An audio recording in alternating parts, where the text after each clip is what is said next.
Introducción a la filosofía de la praxis, por Antonio Gramsci.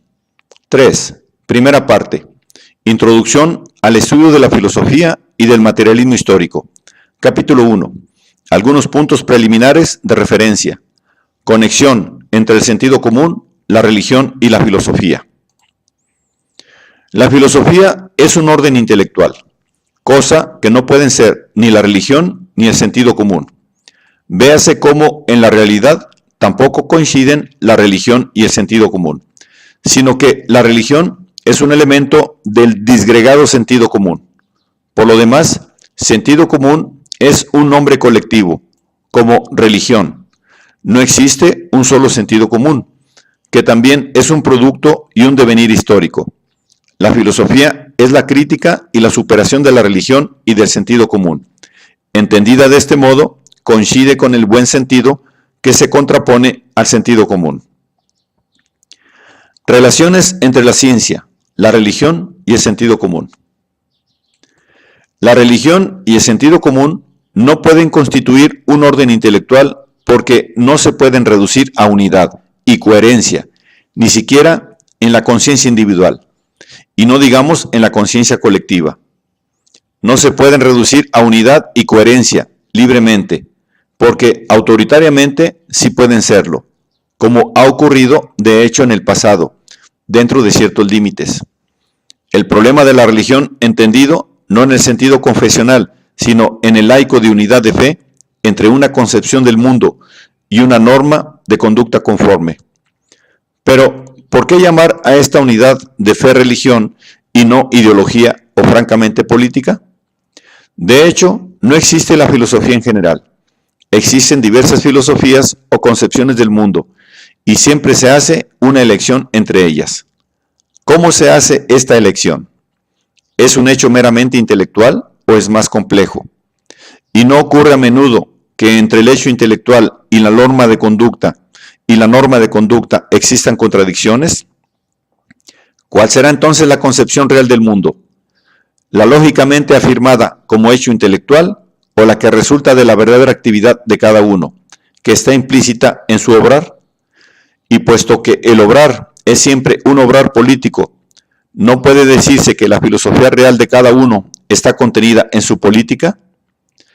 Este contraste entre el pensar y el obrar, es decir, la coexistencia de dos concepciones del mundo, una afirmada de palabra, la otra manifestada en el obrar efectivo, no siempre se debe a la mala fe. La mala fe puede ser una explicación satisfactoria en algunos individuos aislados, e incluso en grupos más o menos numerosos, pero no lo es cuando el contraste se verifica en la manifestación de vida de grandes masas. Entonces, no puede dejar de ser la expresión de contrastes más profundos de orden histórico-social.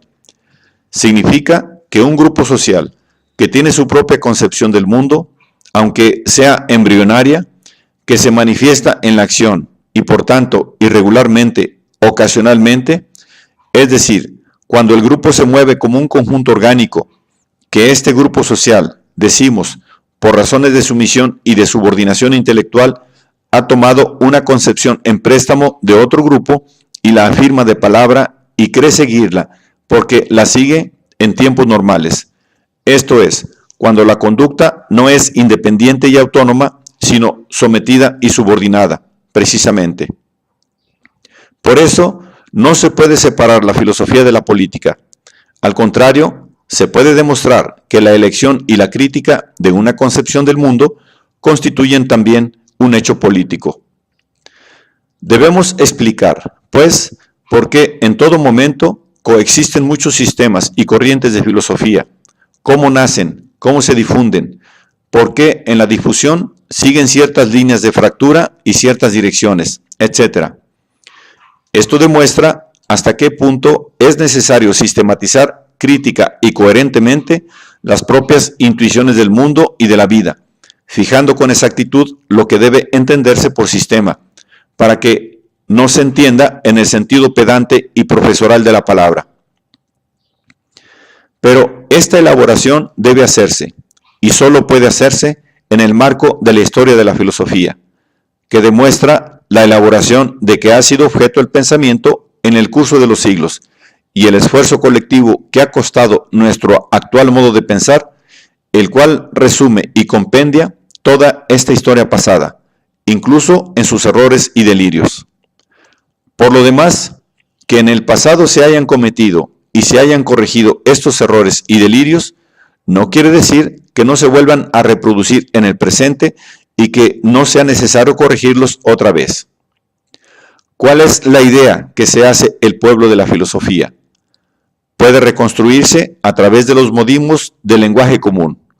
Uno de los más difundidos es el de tomarse las cosas con filosofía, que, si lo analizamos, veremos que no es totalmente rechazable.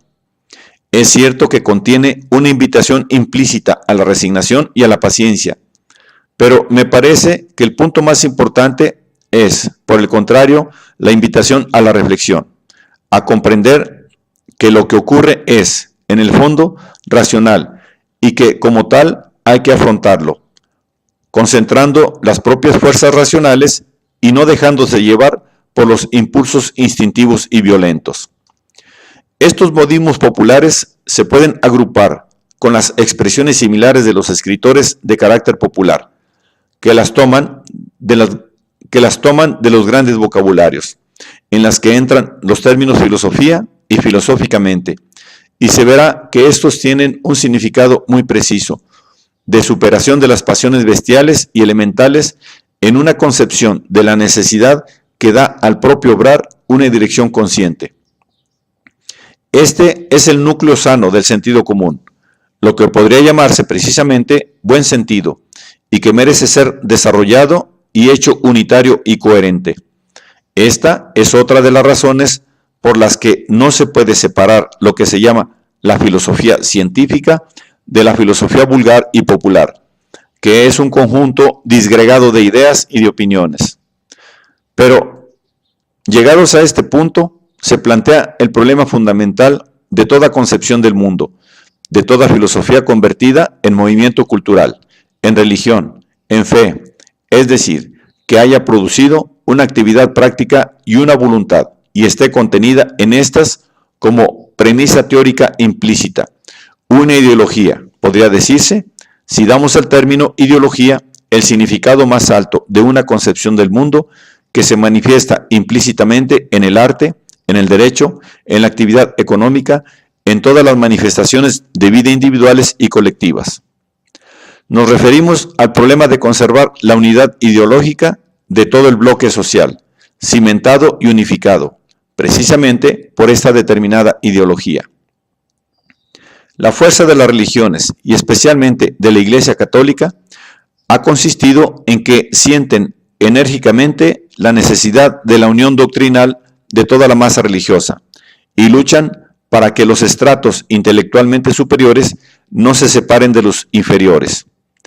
La Iglesia romana ha sido siempre la más tenaz en la lucha por impedir que se formen oficialmente dos religiones, la de los intelectuales y la de las almas sencillas.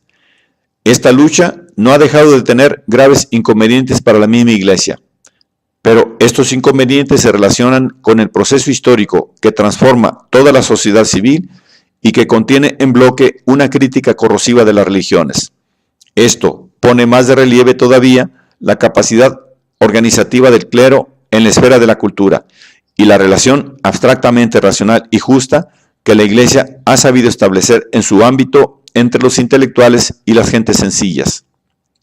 Los jesuitas han sido, indudablemente, los principales artífices de este equilibrio y para conservarlo han impreso a la Iglesia un movimiento progresivo que tiende a dar ciertas satisfacciones a las exigencias de la ciencia y de la filosofía, pero con un ritmo tan lento y metódico que las mutaciones no son percibidas por la masa de las gentes sencillas, aunque parezcan revolucionarias y demagógicas a los integristas. Una de las mayores debilidades de las filosofías inmanentistas en general consiste precisamente en no haber sabido crear una unidad ideológica entre abajo y arriba, entre las gentes sencillas y los intelectuales. En la historia de la civilización occidental el hecho se ha verificado a escala europea, con el fracaso inmediato del Renacimiento y en parte también de la Reforma frente a la Iglesia romana. Esta debilidad se manifiesta en la cuestión escolar. Las filosofías inmanentistas no han intentado siquiera construir una concepción que pudiese sustituir la religión en la educación infantil. De aquí proviene el sofisma pseudohistoricista por el cual los pedagogos irreligiosos, aconfesionales y en realidad ateos admiten la enseñanza de la religión porque la religión es la filosofía de la infancia de la humanidad, que se renueva en toda infancia no metafórica. El idealismo se ha mostrado contrario también a los movimientos culturales de ida al pueblo, que se manifestaron en las llamadas universidades populares e instituciones similares, y no solo por sus aspectos malos, porque en tal caso solo habría tenido que intentar hacerlo mejor. Sin embargo, estos movimientos tenían interés y merecían ser estudiados. Tuvieron fortuna, en el sentido de que las gentes sencillas demostraron un sincero entusiasmo y una fuerte voluntad de elevarse a una forma superior de cultura y de concepción del mundo. Pero les faltaba organicidad, sea de pensamiento filosófico, sea de solidez organizativa y de centralización cultural. Se tenía la impresión de que se parecían a los primeros contactos entre los mercaderes ingleses y los negros de África. Se daban mercancías de pacotilla para obtener pepitas de oro. Por otro lado, solo podía existir organicidad de pensamiento y solidez cultural si entre los intelectuales y las gentes sencillas hubiese habido la misma unidad que debe existir entre la teoría y la práctica. Esto es, si los intelectuales hubiesen sido ya orgánicamente los intelectuales de estas masas, si ya hubiesen elaborado y hecho coherentes los principios y los problemas que las masas planteaban en su actividad práctica, constituyendo de este modo un bloque cultural y social. Volvía a presentarse la cuestión a que ya nos hemos referido. Un movimiento filosófico solo lo es realmente cuando se dedica a desarrollar una cultura especializada para grupos restringidos de intelectuales, o al contrario, cuando en la labor de elaboración de un pensamiento superior al sentido común y científicamente coherente nunca olvida permanecer en contacto con las gentes sencillas, antes al contrario, encuentra en este contacto la fuente de los problemas a estudiar y resolver. Solo con este contacto una filosofía se hace histórica, se depura de los elementos intelectualistas de carácter individual y se convierte en vida.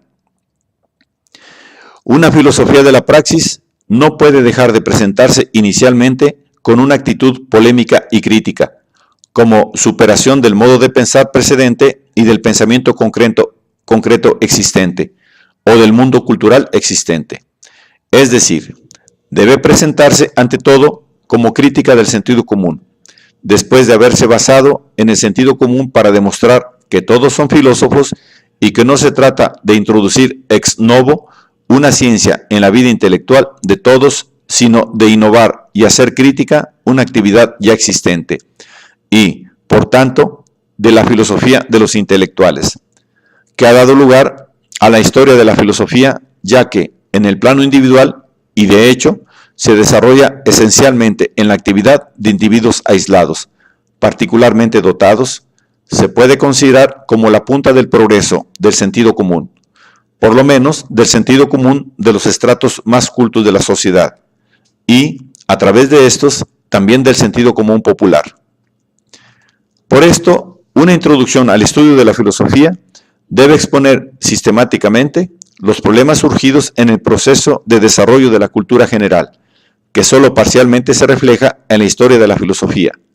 Cabe decir, sin embargo, que ante la falta de una historia del sentido común, imposible de hacer por la carencia del material documental, esta sigue siendo la fuente máxima de referencia para criticarla, demostrar su valor real, si todavía lo tiene, o el significado que han tenido los diversos sistemas como eslabones superados de una cadena, y fijar los nuevos problemas y el planteamiento actual de los antiguos.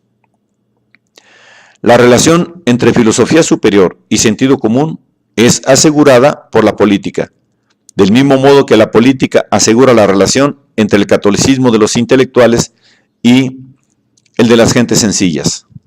Pero las diferencias entre ambos son fundamentales. Que la Iglesia tenga que enfrentarse con un problema de las gentes sencillas significa precisamente que ha habido una ruptura en la comunidad de los fieles, ruptura que no puede soldarse elevando a las gentes sencillas al nivel de los intelectuales.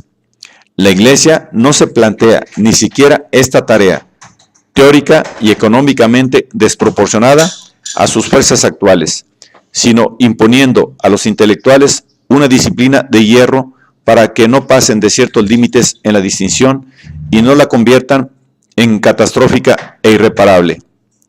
En el pasado, estas rupturas en la comunidad de los fieles se resolvían con fuertes movimientos de masas que determinaban o eran reabsorbidos en la formación de nuevas órdenes religiosas en torno a fuertes personalidades. Domingo Francisco. Pero la Contrarreforma esterilizó este fervor de fuerzas populares.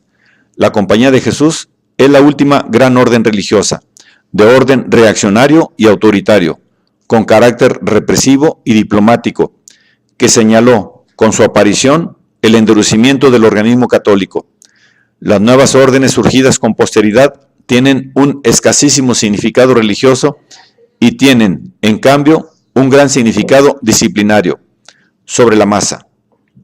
Son ramificaciones o tentáculos de la Compañía de Jesús, o se han convertido en tales. Son instrumentos de resistencia para conservar las posiciones políticas adquiridas, no fuerzas renovadoras de desarrollo. El catolicismo se ha convertido en jesuitismo. El modernismo no ha creado órdenes religiosas, sino un partido político, la democracia cristiana. La posición de la filosofía de la praxis es antitética a la católica. La filosofía de la praxis no tiende a mantener a las gentes sencillas en su primitiva filosofía del sentido común, sino que quiere conducirlas a una concepción superior de la vida. Se afirma la exigencia del contacto entre los intelectuales y las gentes sencillas. Se afirma la exigencia del contacto entre los intelectuales y las gentes sencillas, no es para limitar la actividad científica y para mantener una unidad por debajo, al nivel de las masas, sino precisamente para construir un bloque intelectual moral que haga políticamente posible un progreso intelectual de masa y no solo de limitados grupos intelectuales. El hombre masa activo opera prácticamente, pero no tiene una clara conciencia teórica de su obrar, que, sin embargo, es un conocer el mundo en cuanto que lo transforma. Su conciencia teórica puede, por el contrario, estar históricamente en contraste con su obrar. Casi se puede decir que tiene dos conciencias teóricas, o una conciencia contradictoria, una implícita en su obrar y que le une realmente a todos sus colaboradores en la transformación práctica de la realidad, y una superficialmente explícita o verbal, que ha heredado del pasado y ha acogido sin crítica. Sin embargo, esta concepción verbal no deja de tener consecuencias. Vincula a un grupo social determinado, influye en la conducta moral, en la orientación de la voluntad, de modo más o menos enérgico, que puede llegar hasta un punto en que el carácter contradictorio de la conciencia no permita ninguna acción, ninguna decisión, ninguna elección y produzca un estado de pasividad moral y política. La comprensión crítica de uno mismo se obtiene, pues, a través de una lucha de hegemonías políticas, de direcciones contrastantes, primero en el campo de la ética, después en el de la política, para llegar a una elaboración superior de la propia concepción de lo real. La conciencia de formar parte de una determinada fuerza hegemónica, es decir, la conciencia política, es la primera fase para una ulterior y progresiva autoconciencia, en la que la teoría y la práctica se unifican finalmente. Por tanto, la unidad de la teoría y la práctica tampoco es un dato de hecho mecánico, sino un devenir histórico, que tiene su fase elemental y primitiva en el sentido de distinción, de alejamiento, de independencia, poco más que instintivo, y avanza hasta la posesión real y completa de una concepción del mundo coherente y unitaria. Por esto hay que poner de relieve que el desarrollo político del concepto de hegemonía representa un gran progreso filosófico, además de ser un progreso político práctico, porque conlleva y supone necesariamente una unidad intelectual y una ética conforme a una concepción de lo real que ha superado el sentido común y se ha hecho crítica, aunque sea dentro de límites todavía estrechos. Sin embargo, en el desarrollo más reciente de la filosofía de la praxis, la profundización del concepto de unidad de la teoría y de la práctica solo se encuentra en una fase inicial. Quedan todavía residuos de mecanicismo, puesto que se habla de la teoría como un complemento, como un accesorio de la práctica, de la teoría como una sierva de la práctica. Creo que también esta cuestión se debe plantear históricamente, es decir, como un aspecto de la cuestión política de los intelectuales. Autoconciencia crítica significa histórica y políticamente creación de una élite de intelectuales. Una masa humana no se distingue y no se hace independiente por sí misma sin organizarse, en sentido lato, y no hay organización sin intelectuales, es decir, sin organizadores y dirigentes, o sea, sin que el aspecto teórico, en el nexo teoría-práctica, se distinga concretamente en un estrato de personas especializadas en la elaboración conceptual y filosófica.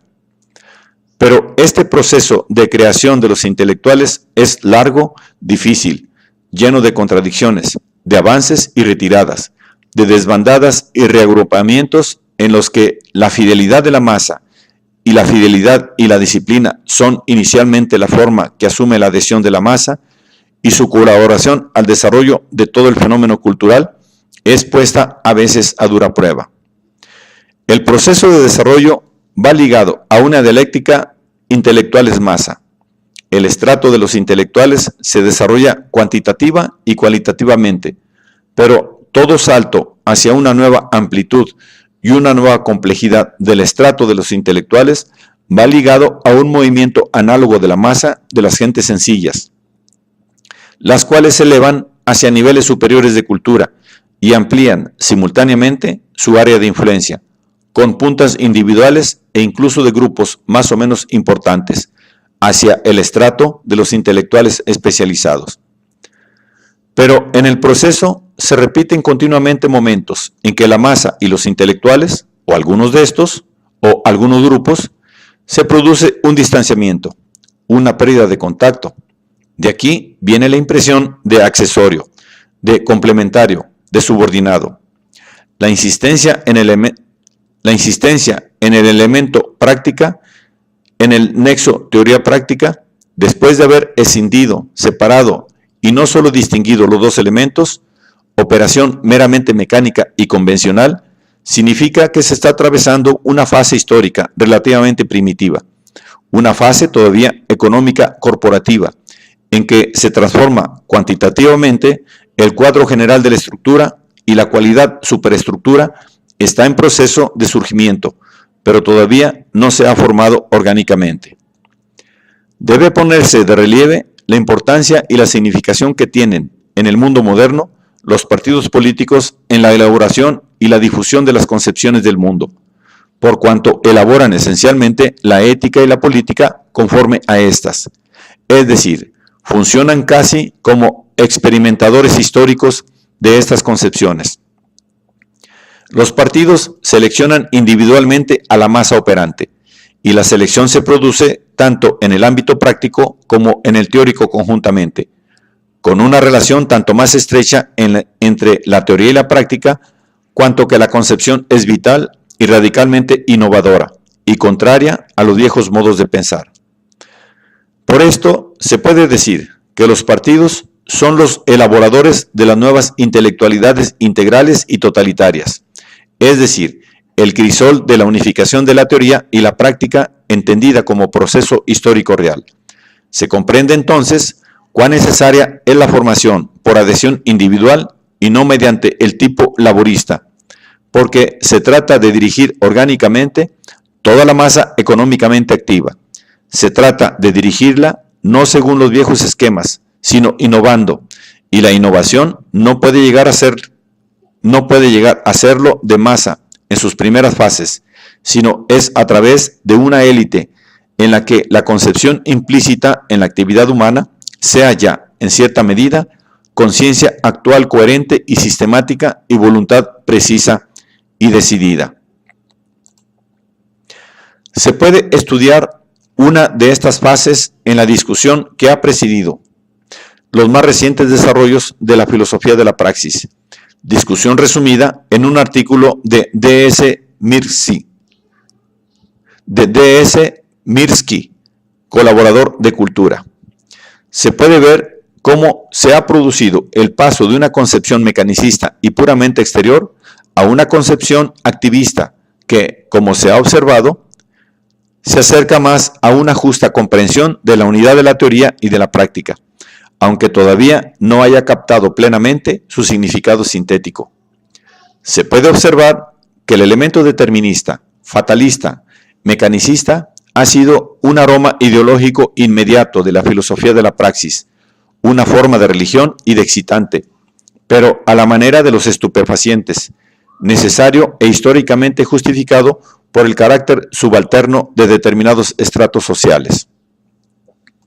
Cuando no se tiene la iniciativa en la lucha y ésta termina por identificarse con una serie de derrotas, el determinismo mecanicista se convierte en una formidable fuerza de resistencia moral, de cohesión, de perseverancia paciente y obstinada.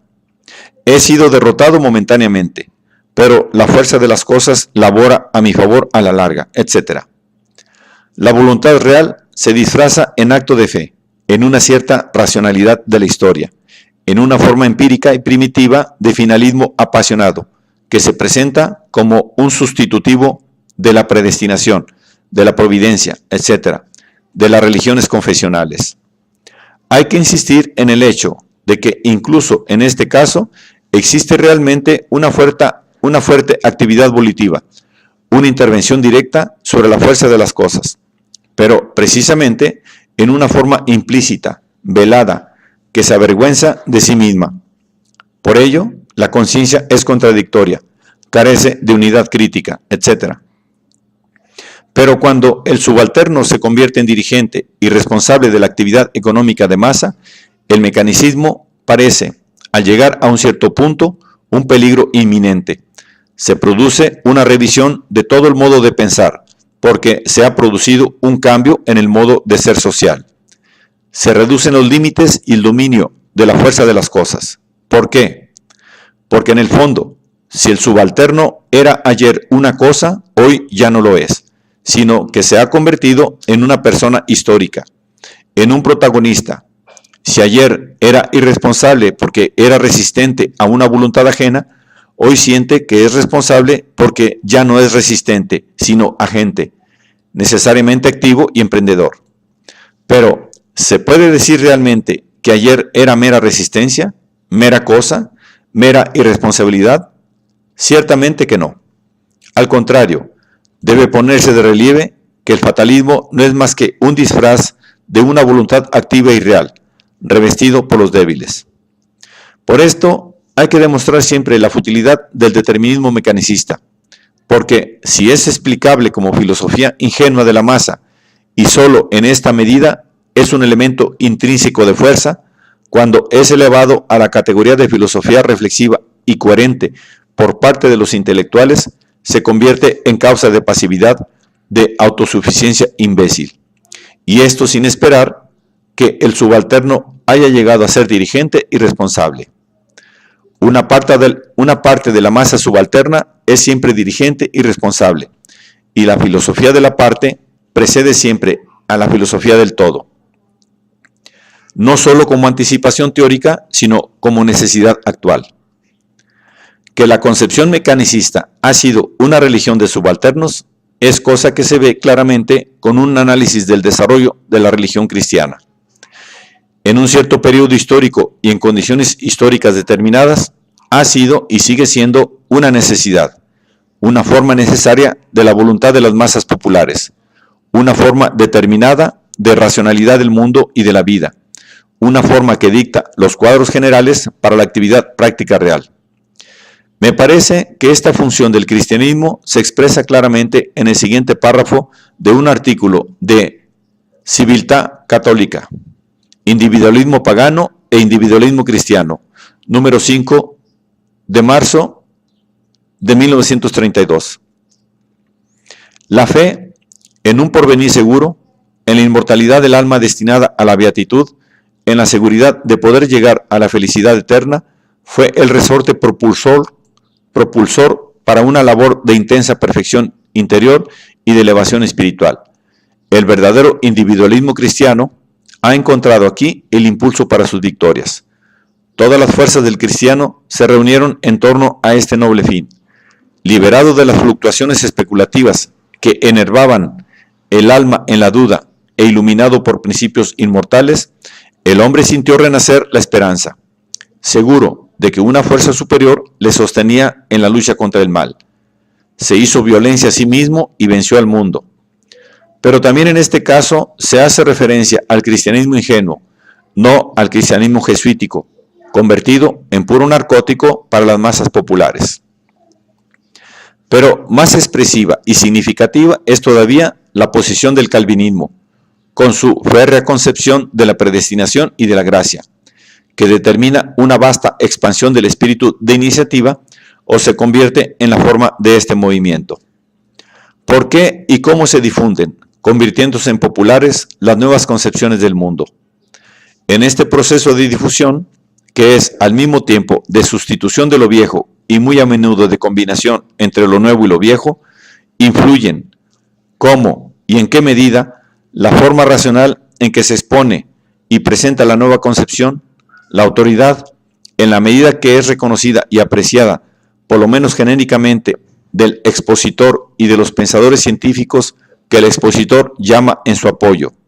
La pertenencia a la misma organización que el que sostiene la nueva concepción, pero después de haber entrado en la organización por otros motivos que no sea el de compartir la nueva concepción. En realidad, estos elementos varían según el grupo social y el nivel cultural del grupo en cuestión. Pero lo que interesa especialmente es la investigación relativa a las masas populares, que cambian con más dificultad sus concepciones y que, en todo caso, no las cambian nunca, aceptándolas en la forma pura, por así decir, sino siempre y únicamente como combinaciones más o menos heteróclitas y extrañas. La forma racional, lógicamente coherente, la plenitud del razonamiento, que no descuida ningún argumento positivo o negativo de cierto peso, tiene su importancia, pero están lejos de ser decisivas. Pueden serlo de modo subordinado, cuando la persona en cuestión está ya en una situación de crisis intelectual, fluctúa entre lo viejo y lo nuevo, ha perdido la fe en lo viejo y todavía no se ha decidido por lo nuevo, etc. Lo mismo puede decirse de la autoridad de los pensadores y científicos.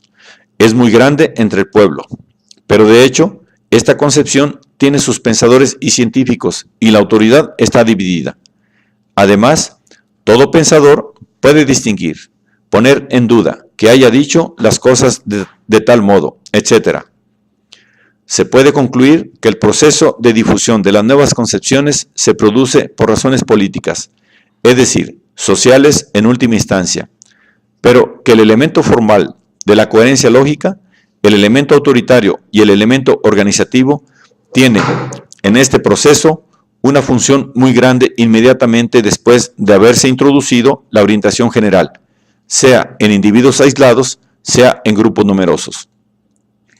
Pero de esto se concluye que las masas, como tales, solo pueden vivir la filosofía como una fe.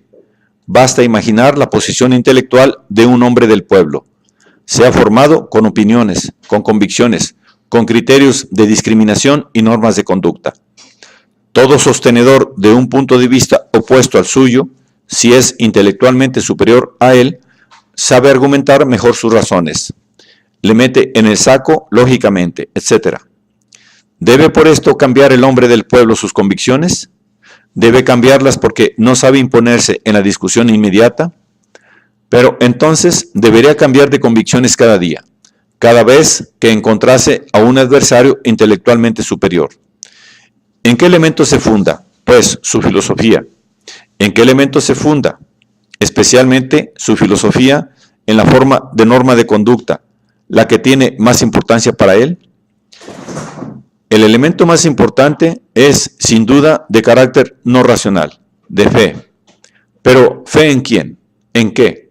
Especialmente en el grupo social a que pertenece, en la medida que piensa globalmente como él. El hombre del pueblo piensa que tanta gente no se puede equivocar en bloque, como quisiera hacerle creer el adversario argumentador, que aunque él personalmente sea incapaz de sostener y desarrollar sus propias razones como lo hace el adversario, hay en su grupo personas que sí pueden hacerlo, mejor incluso que el adversario, y recuerda haber oído exponer difusa y coherentemente, de modo que a él le convencieron las razones de su fe. No las recuerda en concreto y no sabría repetirlas, pero sabe que existen porque ha oído exponerlas y quedó convencido. El hecho de haber sido convencido una vez, de modo fulgurante, es la razón constante de la permanencia de las convicciones, aunque no se sepa argumentar. Pero estas consideraciones llevan a la conclusión de que hay una liabilidad extrema en las nuevas convicciones de las masas populares, especialmente si estas nuevas convicciones contrastan con las convicciones ortodoxas, aunque sean también nuevas, socialmente conformistas, según los intereses generales de las clases dominantes. Puede verse esto reflexionando sobre el destino de las religiones y de las iglesias. La religión, o una iglesia determinada, mantiene su comunidad de fieles, dentro de los límites de las necesidades del desarrollo histórico general, en la medida en que conservan permanente y organizadamente la propia fe, repitiendo incansablemente su apologética, luchando en todo momento y siempre con argumentos similares y manteniendo una jerarquía de intelectuales que den a la fe la apariencia, por lo menos, de la dignidad del pensamiento.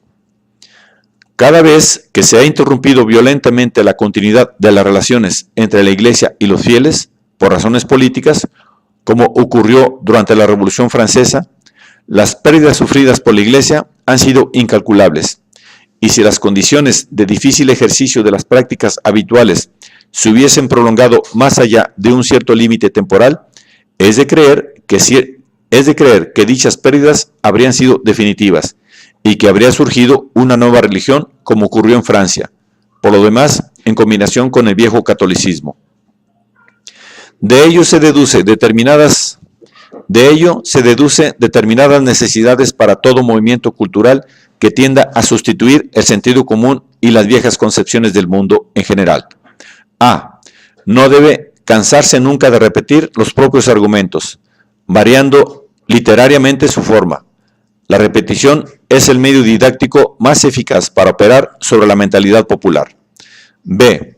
Debe laborar incesantemente para elevar intelectualmente a estratos populares cada vez más vastos, es decir, para dar personalidad al amorfo elemento de masa, lo cual significa que se debe elaborar para suscitar élites de intelectuales de nuevo tipo, que surjan directamente de la masa sin perder el contacto con ella para convertirse en el armazón del busto.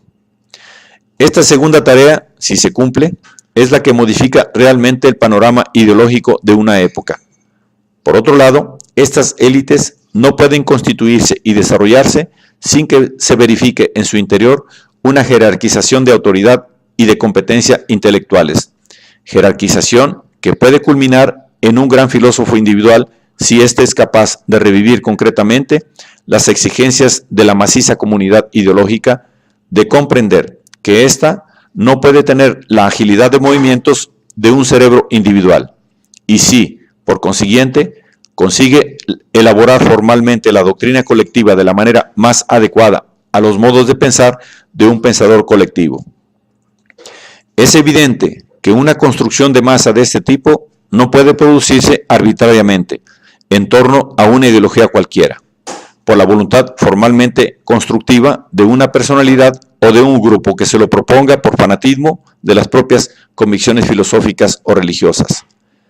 La adhesión de las masas a una ideología o la no adhesión es la manera en que se verifica la crítica real de la racionalidad y la historicidad de los modos de pensar. Las construcciones arbitrarias son eliminadas más o menos rápidamente de la competición histórica, aunque a veces, por una combinación de circunstancias inmediatas favorables, lleguen a gozar de una cierta popularidad. En cambio, las construcciones que corresponden a las exigencias de un periodo histórico complejo y orgánico terminan siempre por imponerse y prevalecer, aunque pasen por muchas fases intermedias en las cuales su afirmación solo se produce en combinaciones más o menos extrañas y heteróclitas. Estos procesos plantean muchos problemas, los más importantes de los cuales se resumen en el modo y en la cualidad de las relaciones entre los diversos estratos intelectualmente calificados, es decir, en la importancia y en la función que debe y puede tener la aportación creadora del grupo superior en conexión con la capacidad orgánica de discusión y de desarrollo de nuevos conceptos críticos por parte de los estratos intelectualmente subordinados. Esto es, se trata de fijar los límites de la libertad de discusión y de propaganda, libertad que no debe entenderse en el sentido administrativo y policíaco, sino en el sentido de autolimitación de la propia actividad por parte de los dirigentes, o sea, en el sentido específico de fijación de una orientación de política cultural. Dicho de otro modo, ¿quién fijará los derechos de la ciencia y los límites de la investigación científica? ¿Podrán fijarse realmente estos derechos y estos límites? Parece necesario dejar la labor de búsqueda de nuevas verdades y de formulaciones mejores, más coherentes y claras de las verdades a la libre iniciativa de los científicos individuales, aunque estos pongan una y otra vez en discusión los principios que parecen más esenciales. Por lo demás, no será difícil poner en claro cuándo estas iniciativas de discusión tengan motivos interesados, de carácter no científico.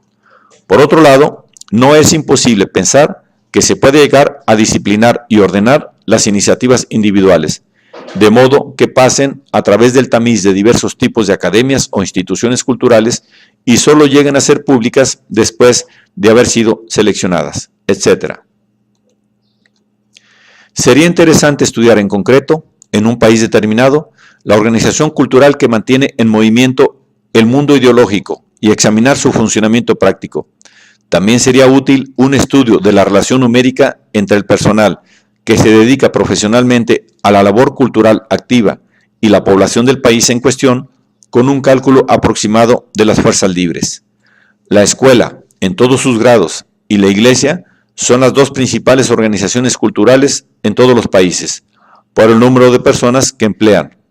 También hay que mencionar los periódicos, las revistas y la actividad editorial, las escuelas privadas, bien en la medida que integran la escuela estatal, bien como instituciones de cultura del tipo de las universidades populares. Otras profesiones incorporan a su actividad especializada una fracción cultural no indiferente, como son la de los médicos, la de los oficiales del ejército, la de los magistrados. Pero debe señalarse que en todos los países, aunque quizá en medida diversa, existe una gran separación entre las masas populares y los grupos intelectuales, incluso los más numerosos y más próximos a la periferia nacional, como los maestros y los sacerdotes.